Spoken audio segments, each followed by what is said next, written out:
মানুষের চেতনা হচ্ছে দিল্লি না ঢাকা, দিল্লি না ঢাকা, ঢাকা ঢাকা।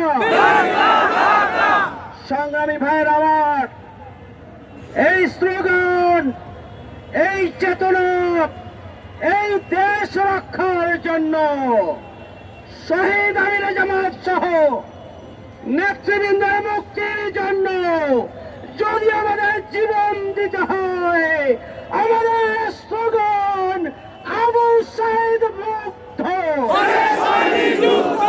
শেষ হয়নি যুদ্ধ।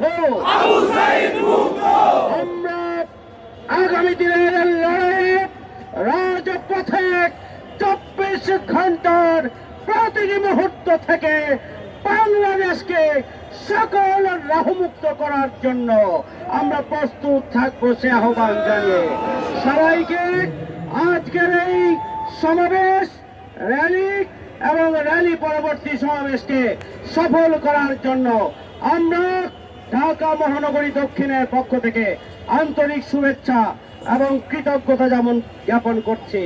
আমরা সাংবাদিক বন্ধুদেরকে এবং আইন শৃঙ্খলা বাহিনীর সংশ্লিষ্ট কর্মকর্তাদের প্রতিও আমরা কৃতজ্ঞতা জানাচ্ছি। আপনাদের সার্বিক সহযোগিতায় আমাদের আয়োজন সফল হয়েছে। আল্লাহ রাব্বুল আলামিন আমাদের সকল তৎপরতাকে তার সন্তুষ্টির জন্য কবুল করুন এবং বাংলাদেশকে রাহুমুক্ত করার জন্য 24 ঘন্টা প্রস্তুত থাকার তৌফিক দান করুন। আসসালামু আলাইকুম ওয়া রাহমাতুল্লাহি ওয়া বারাকাতুহু।